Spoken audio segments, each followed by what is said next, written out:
Hello everyone, কিরকম আছো বন্ধুরা? দেখো রাতের বেলা নিয়ে আসলো মটন। এখন এটাকে মাখবো, রান্না করব। তো রাতের বেলা না একদম ভালো লাগে না জানো, রান্না করতে ভীষণ বিরক্ত লাগে।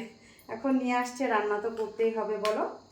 তো এই যে পেঁয়াজ কুচি করে নিয়েছিলাম, সব কিছু আদা রসুন সব কিছু কেটে নিয়েছি। প্রথমে পেঁয়াজ কুচিগুলো দিয়ে দিলাম, একটু নুন দিয়ে দিই,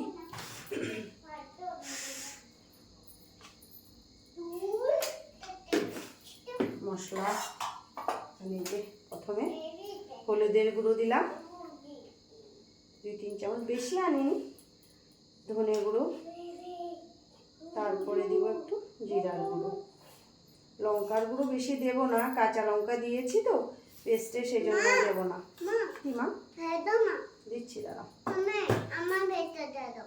দাঁড়াও দিচ্ছি, 1 মিনিট দাঁড়াও আসছি। এখানে যে দেখো আদা কাঁচা লঙ্কা রসুন এগুলো থেতো করে নিয়েছি। একটু হাতে লাগলে হয়তো জ্বলতে পারে, হাতটা আমার কেটে গেছে আজকে, সেই জন্য চামচ দিয়ে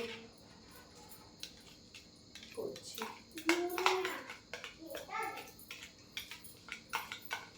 মিক্সিতে দিলে কি হয়, একদম পেস্ট হয়ে যায় না, আর তরকারিটা একদম যদি বেশি মশলা মনে হয়, সেই জন্য আমি এইভাবে থেতো করেই করি। আর একটু কাঁচা তেল দিয়ে দিই, সর্ষে তেল দিয়ে এখন ভালো করে মাখবো এটাকে।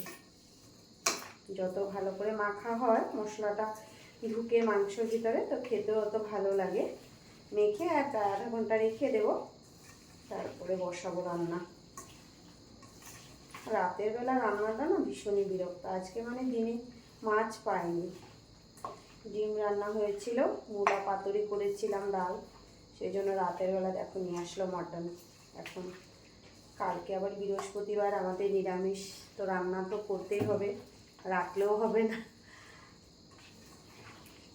একটু মেখে রেখে দেবো। এখন প্রায় 1/2 ঘন্টা রাখবো না, প্রায় 10-15-20 মিনিট রাখবো আর কি রান্না করতে। আর মটনটা রান্না করতে একটু টাইম লাগে, এটা সিদ্ধ হতে। তো ওই যে একটু ঢাকা দিয়ে রেখে দিই এখন। আর এদিকে আমার বাসনপত্র যা আছে একটু ধুয়ে নিই। আবার এদিকে দেখো কড়াটা বসিয়ে দিয়েছি, তেলও দিয়ে দিয়েছি। এখন একটু রসুন কুচি দেব। রসুন তো পেস্ট করেও দিয়েছি, মানে থেতো করে, অল্প একটু গোটাও দিয়ে দেবো, বেশি না, অল্প একটু। এই যে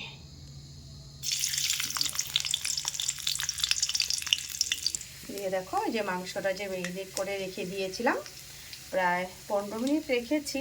এখন তো রান্না করতে হবে, না হলে বেশি রাত হয়ে যাবে। তো এখন বসিয়ে দেবো। এই যে ম্যারিনেট করা হয়ে গেছে, আর এদিকে রসুনটাও যে দিয়ে দিয়েছি, এখন মাংসটাও দিয়ে দেবো। দেখো রসুনটি লাল হয়ে গেছে, এখন এই যে মাংসটা দিয়ে দিই। মাংসটা দিয়ে দিলাম, এখন একটু নাড়াচাড়া করে ঢেকে রেখে দেবো। এটা সিদ্ধ হতে একটু টাইম লাগে, বা মাঝে মাঝে এসে দেখবো কীরকম হয়েছে। এখন একটু নাড়াচাড়া দিয়ে ঢাকা দিয়ে রেখে দেবো।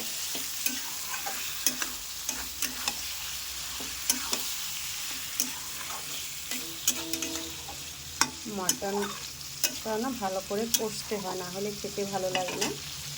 বসিয়ে দিয়েছি, এখন ঢাকা দিয়ে রেখে দেবো।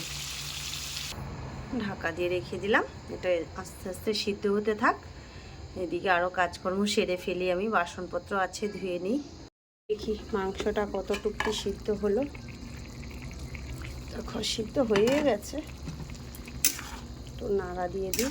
অনেক জল দেখে আসি কতটুকু সিদ্ধ হলো, অনেকটা টাইম লাগে মটন রান্না করতে। চলো দেখে আসি কতটুকু হয়েছে মটনটা।